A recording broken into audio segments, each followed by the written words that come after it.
आप सभी दर्शकों का संत वचन एकता चैनल पर स्वागत है। महाभारत के युद्ध में कृष्ण की जगह राम होते तो क्या होता? 3 घटनाओं से जाने जवाब।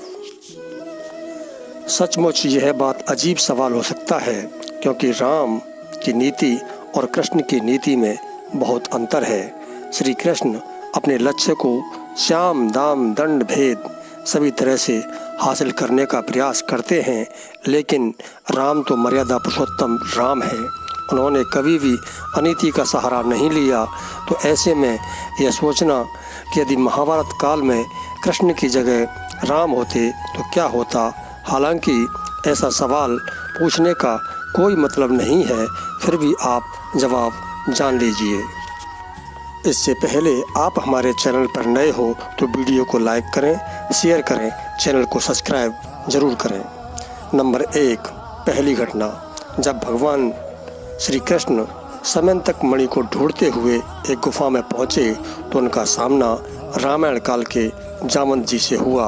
वह मणि जामवंत के पास थी। भगवान श्री कृष्ण का जामवंत से युद्ध हुआ। जामवंत जब युद्ध में हारने लगे तब उन्होंने सहायता के लिए अपने आराध्य देव प्रभु श्री राम को पुकारा। आश्चर्य, उनकी पुकार सुनकर भगवान श्री कृष्ण को अपने राम स्वरूप में आना पड़ा। जामवंत यह देखकर आश्चर्य और भक्ति से परिपूर्ण हो गए।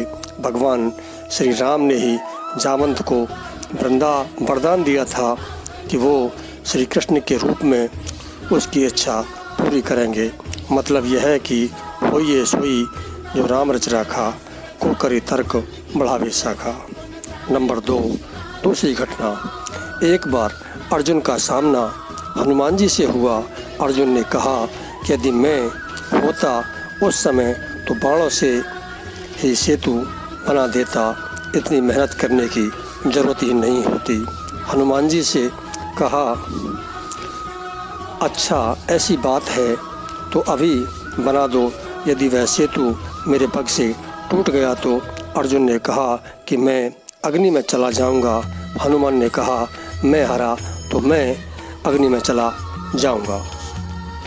जब यह बात श्री कृष्ण को पता चली तो वे प्रकट हो गए, क्योंकि वह जानते थे कि यह सेतु हनुमान के पैरों से टूट जाएगा और मेरा सखा अर्जुन खुद को भस्म कर लेगा, और नहीं टूटा तो मेरे भक्त हनुमान पर संकट आ खड़ा होगा। मेरे धर्म संकट की इस घड़ी में श्री कृष्ण ने दोनों को ही बचाया था। यह कथा भी बड़ी रोचक है। इसी घटना के बाद राम के परम भक्त हनुमान जी महाभारत के युद्ध में उन्हीं के आदेश से रथ के ऊपर ध्वज में विराजमान हो गए थे। मतलब यह है कि होइए सोई जो राम रच राखा, को करे तर्क बढ़ावे शाखा। नंबर 3, तीसरी घटना। यदियों के आपसी युद्ध के बाद भगवान श्री कृष्ण प्रवास क्षेत्र में एक वृक्ष के नीचे लेटे थे। उनके पैर को लेटा हुआ मृग समझकर एक भील ने जरा ने छुपकर उन पर विषय युक्त बाण चला दिया। जब उसे पता चला यह तो बहुत पछताया।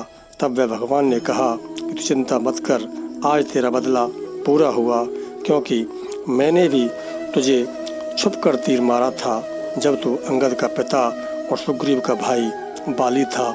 मतलब यह है कि होइए सोई जो राम रच राखा, को करी तर्क बढ़ावे शाखा।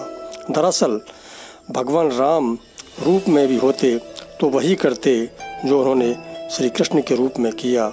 असल में उन्होंने स्थिति के अनुसार रूप लिया और युग के अनुसार उन्होंने कर्म किए। कहते हैं कि श्री कृष्ण के माखन चोरी, रास लीला, गोवर्धन धारण, गोपियों के संग नटखट लीला करना, शिशुपाल को मारना, कंस को मारना, नरकासुर से 16,000 लड़कियों को छुड़ाना और महाभारत के युद्ध की रचना करना, इन सभी का लिंक श्री राम के जीवन से जुड़ा हुआ है।